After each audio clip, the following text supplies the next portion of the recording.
Hello साथियों, नमस्कार। स्वागत है आपका अपने चैनल सक्सेस जंक्शन एक कदम सफलता की ओर में। मेरा नाम है अतुल शुक्ला और हम लेकर के आ गए हैं आपके लिए दिल्ली पुलिस कांस्टेबल 30 नवंबर थर्ड शिफ्ट का एग्जाम एनालिसिस।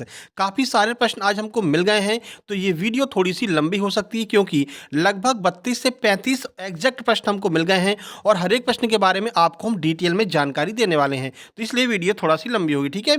इसके अलावा आपको बता दें, एसएससी जीडी का प्रैक्टिस सेट फ्री हम स्टार्ट करने वाले हैं क्योंकि आपको पता है जितने प्रश्न आपके दिल्ली पुलिस में आ रहे हैं उन सारे प्रश्नों को हम एक साथ में कंपाइल करते जा रहे हैं और दिल्ली पुलिस और अभी तक एसएससी सीजीएल के अभी रिसेंट में जो भी आपकी आंसर की आई है उन सब को मिला करके एसएससी जीडी के लिए बेहतरीन प्रैक्टिस सेट आपका कल से शुरू होने वाला है। तो वीडियो को लाइक कर दीजिए और चैनल पर पहली बार आए हैं तो सब्सक्राइब करके नोटिफिकेशन बेल जरूर दबा लेना। चलिए शुरुआत करते हैं। आइए देखते हैं जीके जीएस करंट अफेयर में आज का पहला प्रश्न क्या पूछा गया है। तो आज का पहला प्रश्न है आपके साइंस से, सामान्य नमक में कौन से तत्व उपस्थित होते हैं। तो सबसे ज्यादा सामान्य नमक में सोडियम क्लोराइड पाया जाता है। ठीक है। इसका सूत्र भी होता है आपका NaCl, सामान्य नमक का सूत्र होता है। ठीक है। चलिए देख लीजिए। तो सामान्य नमक में 97% सोडियम क्लोराइड होता है, जबकि रिफाइनिंग के वक्त 3% अन्य चीजें मिलाई जाती हैं। इनमें आयोडीन प्रमुख है। आयोडीन जरूर मिलाया जाता है। सभी कहते हैं आयोडीन युक्त नमक खाया कीजिए। क्यों आयोडीन इसलिए मिलाया जाता है? क्योंकि इससे ग्वाइटर बीमारी नहीं होती। ग्वाइटर को तो समझते हैं, जो घेंगा नामक बीमारी है जिसमें गला जो है, गले में स्वेलिंग हो जाती है, उसे हम घेंगा रोग कहते हैं। तो अगर आयोडीन की पर्याप्त मात्रा ली जाएगी तो घेंगा रोग नहीं होता। ठीक है। कई बार यह प्रश्न पूछा गया कि किसकी कमी से घेंगा रोग हो जाता है, तो जो घेंगा रोग है वो आयोडीन की कमी से होता है। ठीक है। चलो, और दूसरा आपका सेंधा नमक होता है। जो सेंधा नमक है वो धरती के नीचे पाया जाता है। ठीक है। इसीलिए व्रत में सेंधा नमक को खाया जाता है। ठीक है। चलिए आगे बढ़ते हैं। अगला प्रश्न आपका संविधान से पूछा गया है। भारतीय संविधान का कौन सा अनुच्छेद पर्यावरण के संरक्षण तथा वन्य जीवों से संबंधित है। तो आपका आर्टिकल 48A, अनुच्छेद 48A जो है वो आपका पर्यावरण संरक्षण से संबंधित है। देखिए, अनुच्छेद 48A राज्य सरकार को यह निर्देश देता है कि पर्यावरण की सुरक्षा और उसमें सुधार सुनिश्चित करें तथा देश के वनों तथा वन्य जीवों की रक्षा करें। ठीक है। एक तो ये आपका इसमें दिया 48A में। इसके अलावा अनुच्छेद 51A के जी पार्ट में नागरिकों को कर्तव्य प्रदान करता है कि वे प्राकृतिक पर्यावरण की रक्षा करें। ठीक है। तो आपका जो मूल कर्तव्य है, तो मूल कर्तव्य के आर्टिकल 51A के जी वाले पार्ट में भी यही बताया गया है जो आपका अनुच्छेद 48A में बताया गया है। ठीक है। तो ये भी आपको याद रखना है। आगे बढ़ते हैं। किस देश के संविधान से विधि द्वारा स्थापित प्रक्रिया ली गई है। याद रखना क्या पूछा जा रहा है। विधि द्वारा स्थापित प्रक्रिया किस देश के संविधान से ली है। तो जापान के संविधान से विधि द्वारा स्थापित प्रक्रिया को लिया गया है। देखिए, तो भारतीय संविधान में विधि द्वारा स्थापित प्रक्रिया को जापान के संविधान से लिया गया है। भारतीय संविधान का अनुच्छेद 21 कहता है कि किसी भी व्यक्ति को विधि द्वारा स्थापित प्रक्रिया के अतिरिक्त उसके जीवन और व्यक्तिगत स्वतंत्रता के अधिकार से वंचित नहीं किया जा सकता है। ठीक है। यह आपका अनुच्छेद 21 कहता है और यह जो है आपके जापान से लिया गया। ठीक है। तो विधि द्वारा स्थापित प्रक्रिया जापान के संविधान से ली गई है। आगे बढ़ते हैं। भारत के राष्ट्रपति के चुनाव में कौन भाग नहीं लेता है। गौर करना था, बहुत लोग गलत करके आ गए हैं। कौन भाग नहीं लेता है यह आपसे पूछा गया था। तो विधान परिषद के जो सदस्य होते हैं वो इसमें भाग नहीं लेते हैं। अब कौन कौन भाग लेता है आइए वो भी देख लें। तो भारत के राष्ट्रपति का निर्वाचन अप्रत्यक्ष रूप से एक निर्वाचक मंडल के द्वारा किया जाता है, जिसमें संसद के दोनों सदनों के निर्वाचित सदस्य, 28 राज्यों की विधानसभाओं के निर्वाचित सदस्य और दिल्ली एवं पुदुचेरी, जम्मू व कश्मीर संघ राज्य क्षेत्रों की विधानसभाओं के निर्वाचित सदस्य इसमें शामिल होते हैं। याद रखना सारे के सारे सदस्य निर्वाचित ही होंगे। जो मनोनीत किए जाते हैं वो सदस्य इसमें भाग नहीं लेते हैं। और दूसरा जो MLC होते हैं, जो आपके विधान परिषद के सदस्य होते हैं, वो भी इसमें भाग नहीं लेते हैं। ठीक है। चलिए आगे बढ़ते हैं। अगला प्रश्न है, श्रीलंका के उत्तरी भाग पर कौन से चोल शासक ने सबसे पहले कब्जा किया था। तो राजा राज प्रथम ने सबसे पहले श्रीलंका के उत्तरी भाग पर कब्जा किया था। देखिए, तो श्रीलंका में चोल शासन का शासन तब शुरू होता है जब राजा राज प्रथम ने पहली बार श्रीलंका के उत्तरी आधे हिस्से पर विजय प्राप्त की और फिर 1018 ईस्वी में राजेंद्र ने श्रीलंका में सीलोन पर आक्रमण किया और अंत में पूरे द्वीप पर कब्जा कर लिया था। ठीक है। तो संपूर्ण जो उत्तर है आपका राजा राज प्रथम होगा, जो राजेंद्र चोल के पिता थे। ठीक है। तो राजा राज प्रथम ने सबसे पहले श्रीलंका पर कब्जा किया था और उत्तरी भाग पर सबसे पहले कब्जा किया था। ठीक है। अगला प्रश्न है, फैयाज हुसैन कौन से घराने से ताल्लुक रखते हैं। तो फैयाज हुसैन जो है वो आगरा घराने से संबंधित है। देखिए, उस्ताद फैयाज हुसैन खान ने 20वीं शताब्दी के अधिकांश भाग में एक बहुत चहेते दिग्गज की तरह भारतीय संगीत जगत में कदम रखा। ये आगरा घराने से ताल्लुक रखते हैं। हैं? तो आगरा घराने से संबंधित हैं उस्ताद फैयाज हुसैन। ठीक है, अगला प्रश्न, 1953 में किस नृत्यांगना को एलिजाबेथ के राज्याभिषेक में बुलाया गया था? किस भारतीय नृत्यांगना को? तो कमला जी जो हैं इनको बुलाया गया था 1953 में जो है राज्याभिषेक में। बहुत डीपली प्रश्न आपसे पूछे गए हैं और ये सारे डीपली प्रश्नों को हम अपने प्रैक्टिस सेट में कवर करने वाले हैं, जो हम एसएससी जीडी का प्रैक्टिस सेट शुरू करने वाले हैं। ठीक है, देखिए, तो भारतीय शास्त्रीय नृत्य और सिनेमा दुनिया में कमला का योगदान महत्वपूर्ण रहा और उनकी प्रतिभा और समर्पण के लिए उन्हें व्यापक रूप से सम्मान दिया जाता है। वर्ष 1963 में राज्याभिषेक समारोह के दौरान महारानी एलिजाबेथ द्वितीय के लिए प्रदर्शन करने का उनका निमंत्रण उनकी प्रतिभा का एक बड़ा सम्मान और पहचान था। ठीक है, तो उनको निमंत्रित किया गया था 1953 में महारानी एलिजाबेथ द्वितीय के राज्याभिषेक के दौरान। अगला प्रश्न है, काहिरा में शूटिंग चैंपियनशिप कब आयोजित की गई? तो 1 सितंबर 2023 को काहिरा में शूटिंग चैंपियनशिप का आयोजन किया गया। देखिए, तो काहिरा नहीं है इसमें, ठीक है, इसमें केवल इतना पूछा गया था शूटिंग चैंपियनशिप कब आयोजित की गई। तो 53वीं जो ISSF है, यानी 53वीं जो शूटिंग चैंपियनशिप है, वो 14 अगस्त से 1 सितंबर 2023 तक बाकू अजरबैजान में आयोजित की गई थी। ठीक है, और ये जो आपकी शूटिंग चैंपियनशिप आयोजित की गई थी, उसमें 2024 के ग्रीष्मकालीन ओलंपिक की योग्यता कार्यक्रम के रूप में भी काम किया था। यानी कि इसमें जो लोग भी क्वालिफाई होंगे वो 2024 ओलंपिक के लिए भी क्वालिफाई कर जाएंगे। ठीक है, तो ये बिल्कुल रिसेंट प्रश्न है आपका कि कब 53वीं ISSF शूटिंग चैंपियनशिप का आयोजन किया गया था। एग्जैक्ट डेट ही आपसे पूछी थी। ठीक है, आगे बढ़ते हैं। अनुच्छेद 108 के अनुसार अध्यक्षता कौन करता है? तो आपको पता है अनुच्छेद 108 क्या क्या कहता है, इससे पहले भी हम आपको बता चुके हैं। इसकी अध्यक्षता लोकसभा अध्यक्ष के द्वारा की जाती है। पूरी जानकारी आपको देते हैं। देखिए, तो भारतीय संविधान के अनुच्छेद 108 के अनुसार राष्ट्रपति द्वारा संसद की संयुक्त बैठक बुलाई जाती है। बुलाता कौन है? राष्ट्रपति, जिसकी अध्यक्षता लोकसभा अध्यक्ष या फिर उसकी अनुपस्थिति में लोकसभा के उपाध्यक्ष या उनकी उपस्थिति में राज्यसभा के उपाध्यक्ष के द्वारा की जाती है। ठीक है, तो तीनों आपको याद रखना है। ये प्रश्न तीसरी चौथी बार आपके दिल्ली पुलिस से पूछा जा रहा है। एसएससी जीडी के लिए यह मोस्ट इंपोर्टेंट प्रश्न होगा और इसको हम अपने प्रैक्टिस सेट में कवर करेंगे। ठीक है, तो लोकसभा अध्यक्ष करेगा, अगर वो नहीं है तो उपाध्यक्ष करेगा, अगर वो भी नहीं है तो राज्यसभा का उपाध्यक्ष करेगा। राज्यसभा का अध्यक्ष नहीं कर सकता, क्योंकि राज्यसभा का अध्यक्ष कौन होता है ये आपको कमेंट बॉक्स में कमेंट करना है। अगला प्रश्न है, गुजरात के अहमदनगर शहर की स्थापना किसने की थी? तो मलिक अहमद निजाम शाह ने अहमदनगर शहर की स्थापना की थी। कब की थी आइए देख लेते हैं। तो मलिक अहमद निजाम शाह ने 15वीं सदी के आसपास यहाँ एक शहर की नींव रखी, जिसका नाम अहमदनगर रखा गया। जवाहरलाल नेहरू ने अपनी पुस्तक ए डिस्कवरी ऑफ इंडिया में उनके बारे में लिखा है। ठीक है, तो 1490 में अहमदनगर के संस्थापक अहमद निजाम शाह के द्वारा बहमनी राजाओं के मंत्री निजाम उल मुल्क के पुत्र थे। ये भी आपको याद रखना है। फिलहाल इतना याद रखिए, 1490 में अहमदनगर की स्थापना की गई थी इनके द्वारा। अगला प्रश्न है, विश्व का सबसे लंबा लिखित संविधान किसका है? बड़ा सिंपल सा प्रश्न है। तो भारत का ही संविधान है सबसे लंबा लिखित संविधान विश्व का।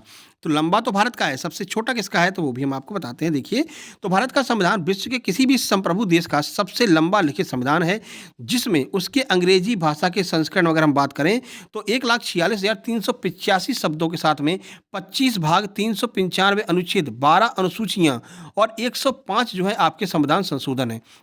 जबकि शब्दों के आधार पर मोनाको का संविधान सबसे छोटा लिखित संविधान है, जिसमें केवल 97 अनुच्छेद है। तो सबसे छोटा कौन हो गया? सबसे छोटा मोनाको हो गया और सबसे बड़ा भारत का। ठीक है, अगला प्रश्न, संगीत अकादमी पुरस्कार से सम्मानित पंजाब के लोक नृत्यक कौन है? तो सुरिंदर कौर जो हैं, इन्हें संगीत अकादमी पुरस्कार दिया गया और ये पंजाब के रहने वाले हैं। ठीक है, देखिए, तो सुरिंदर कौर ने 1948 और 1952 के बीच कई हिंदी फिल्मों के लिए पार्श्व गायिका के रूप में गाने गाए।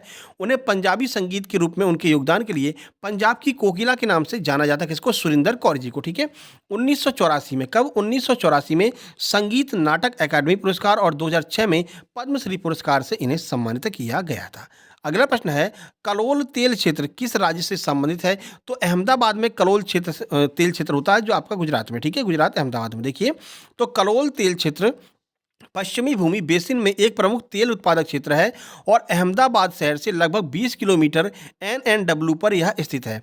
यह क्षेत्र लगभग 300 वर्ग किलोमीटर में फैला हुआ है और इसकी खोज 1961 में कलोल 1 कुएं की ड्रिलिंग के दौरान की गई थी। तो कलोल तेल क्षेत्र कहाँ पर है? अहमदाबाद, गुजरात में है। ठीक है, आगे बढ़ते हैं। वीडियो को लाइक जरूर कर देना, इतनी मेहनत आपके लिए कर रहे हैं भाई, लाइक करना तो बनता है। ठीक है, सत्य शोधक समाज की स्थापना किसने की थी? तो ज्योतिबा फुले जी के द्वारा सत्य शोधक समाज की स्थापना की गई थी। देखिए, तो सत्य शोधक समाज एक सामाजिक सुधार समाज था, जिसकी स्थापना 24 सितंबर 1873, कब? 24 सितंबर 1873 को पुणे, महाराष्ट्र में ज्योतिबा फुले जी के द्वारा की गई थी। कहाँ पर? पुणे, महाराष्ट्र में। कब की गई थी ये भी हमने आपको बता दिया है।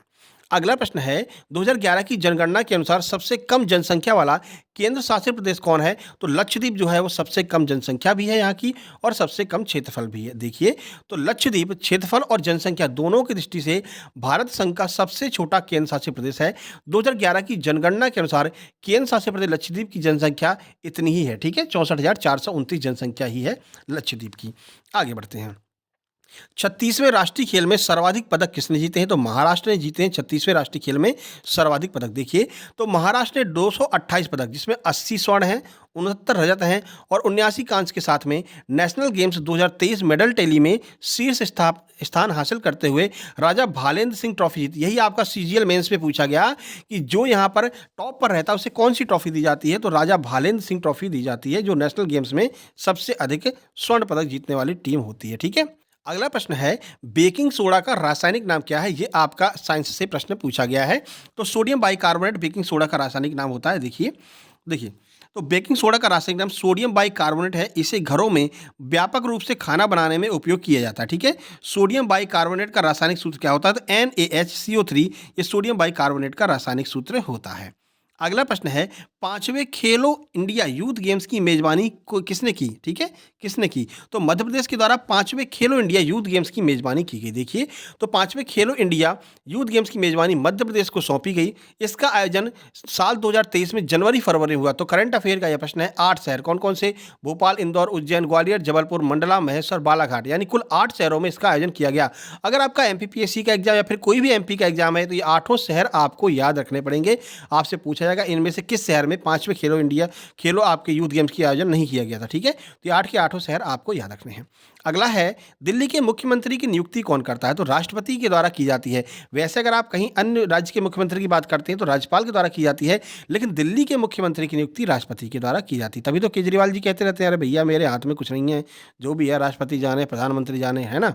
तो भारत के संविधान के अनुसार राष्ट्रपति उपराज्यपाल की सलाह पर दिल्ली के मुख्यमंत्री की नियुक्ति करता है। ठीक है, चलिए आगे बढ़ते हैं। वर्तमान में दिल्ली के मुख्यमंत्री कौन है? आपको पता हो तो कमेंट बॉक्स में कमेंट कीजिए। फिलहाल अगला प्रश्न, रामकृष्ण मिशन की स्थापना किसके द्वारा की गई थी? तो स्वामी विवेकानंद जी के द्वारा रामकृष्ण मिशन की स्थापना की गई थी। देखिए, तो रामकृष्ण मिशन की स्थापना 1 मई 1897 को रामकृष्ण परमहंस के परम शिष्य स्वामी विवेकानंद जी ने की थी। इनका मुख्यालय कहाँ पर है? तो कोलकाता में इसका मुख्यालय, बेलूर जिले में जो है कोलकाता में इसका मुख्यालय स्थित है। इस मिशन की स्थापना के केंद्र में वेदांत दर्शन का प्रचार प्रसार है। तो वेदांत दर्शन के प्रचार प्रसार के लिए इसकी स्थापना स्वामी विवेकानंद जी के द्वारा की गई थी 1 मई 1897। कृषि जो है वो किस अनुसूची के अंतर्गत आता है? तो कृषि जो है वो आपका राज्य सूची के अंतर्गत आता है। ठीक है, देखिए, तो राज्य सूची में राज्य और स्थानीय महत्व के विषय जैसे पुलिस, व्यापार, वाणिज्य, कृषि और सिंचाई शामिल है। ठीक है, ये आपके राज्य सूची के अंतर्गत आते हैं। वन हो गया, ट्रेड यूनियन हो गया, विवाह हो गया, दत्तक ग्रहण हो गया, उत्तराधिकार हो गया, ये सब आप जो है राज्य सरकार के अंतर्गत आते हैं राज्य सूची में। ठीक है, अगला प्रश्न, राष्ट्रीय ग्रामीण स्वास्थ्य मिशन की स्थापना कब हुई थी? तो 12 अप्रैल 2005 को राष्ट्रीय ग्रामीण स्वास्थ्य मिशन की स्थापना की गई थी। देखिए, तो 12 अप्रैल 2005 को राष्ट्रीय ग्रामीण स्वास्थ्य मिशन की स्थापना अंडर वर्ल्ड ग्रामीण आबादी, विशेष रूप से महिलाओं, बच्चों और समाज के कमजोर वर्गों की स्वास्थ्य आवश्यकताओं को संबोधित करने और किफ़ायती, सुलभ और गुणवत्तापूर्ण स्वास्थ्य सेवा प्रदान करने के लिए इसकी स्थापना की गई थी 12 अप्रैल 2005 को।